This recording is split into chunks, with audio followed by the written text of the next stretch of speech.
Good Morning Business, French Tech. Notre French Tech ce matin, c'est Sébastien Iva. Bonjour, merci d'être avec nous. Vous êtes le patron de Fabentech. On va parler des urgences sanitaires. Vous êtes une biotech lyonnaise qui fabrique des anticorps capables de neutraliser de nombreuses variétés de virus et de toxines mortelles. Vous bossez en gros sur des attaques terroristes potentielles ou de futures pandémies. Vous testez tout et vous voyez ce qu'on peut trouver parce que c'est large. Absolument. Alors, d'abord, merci beaucoup pour l'invitation. Et en effet, donc Fabentech est une société biopharmaceutique lyonnaise qui est complètement dédiée à la recherche pour des traitements contre ces menaces biologiques, qu'elles soient d'ordre intentionnel, bioterrorisme, ou naturel, comme c'est le cas pour les épidémies ou pandémies.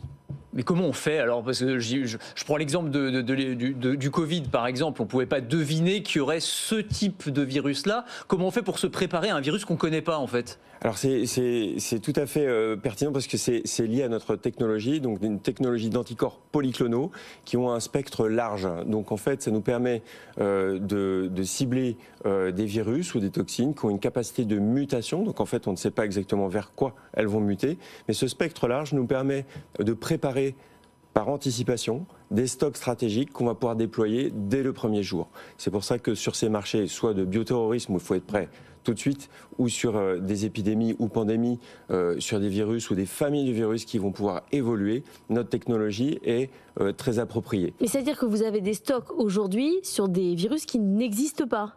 Alors ce sont des familles de virus ou des virus qui sont repérés par les agences sanitaires et les gouvernements, qui sont jugés comme étant probables ou avec des capacités de létalité élevées.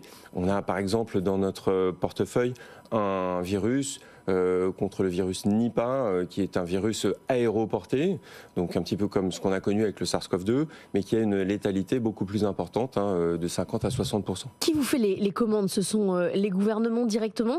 Alors oui, nous travaillons avec toutes les agences spécialisées dans ce cadre-là. Les gouvernements sont nos premiers clients. Vous venez de financer, vous venez de faire un accord de financement à hauteur de 20 millions d'euros avec la Banque européenne d'investissement. C'est pour ça que vous êtes là ce matin.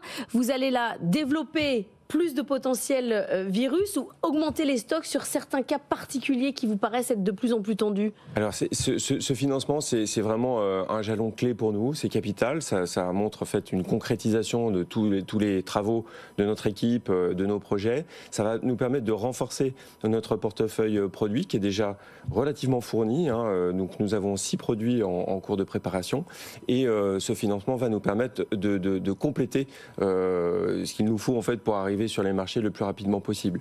Voilà. Donc il y a lutter contre de futurs virus, mais je reviens sur la deuxième branche de votre activité qui est la lutte contre le bioterrorisme, parce que c'est assez fascinant aussi. Enfin, pardon, on ne va pas être trop anxiogène peut-être un lundi matin, mais c'est une menace réelle aujourd'hui. On a des cas concrets, des exemples concrets d'attaques bioterroristes qui ont eu lieu et qui pourraient se reproduire? Oui, malheureusement, il y a des cas concrets. Alors je suis tenu par la plus haute confidentialité, parce qu'en fait, on travaille avec des gouvernements et des ministères des armées sur la question. Mais effectivement, ce sont des cas qui ont été heureusement démantelés par les autorités, par les services de renseignement. Pour autant, donc nous travaillons sur ces menaces et nous avons des solutions à déployer le cas échéant. Et donc ça veut dire, alors pardon, j'entre un petit peu dans le détail, mais vous qui travaillez sur tous les virus les plus dangereux, les attaques bioterroristes potentielles, vous avez un laboratoire, j'imagine, dans un endroit un peu secret où il y a tous ces virus et toutes ces saletés-là qui traînent et contre lesquelles vous luttez, ou dans lesquelles il ne faut absolument pas rentrer? Alors d'abord, pour les tester, ces virus, c'est évidemment hautement réglementé, et donc vous pouvez faire ces expérimentations uniquement dans des endroits très précis, notamment au CEA ou au P4 à Lyon. Mais vous le faites en vrai, ou c'est comme avec l'IA, on reçoit pas mal de boîtes qui font de la recherche de médicaments, qui font des tests grâce à des calculs et qui arrivent à trouver des médicaments, ou c'est des tests en vrai sur des souris de laboratoire? C'est une vraie société biopharmaceutique, donc en fait on crible, en fait, on a nos indications visées et ensuite on fait toute la préclinique, puis clinique et clinique chez l'homme après pour voir si le produit est bien toléré. Et le jour où vous devez monter en cadence et fabriquer le le médicament ou l'antivirus. Là, vous transférez à un gros laboratoire pharmaceutique, ou là, vous mettez en place, vous, une usine de production qui augmente la cadence? C'est une très bonne question. Sur le thème bioterrorisme, en fait, nous avons eu, en tout cas pour les premiers produits, une estimation en fait, des gouvernements sur leur volume. Et donc là-dessus, nous avons mis ça sous contrôle.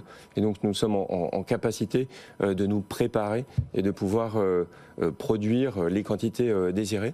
Après, en cas de pandémie, votre question est tout à fait pertinente dans le sens où on ne peut pas nécessairement savoir si on va être en face de milliers de patients ou de dizaines de milliers de patients. Et ça, c'est une discussion que nous avons avec les autorités pour pouvoir anticiper et donc se préparer.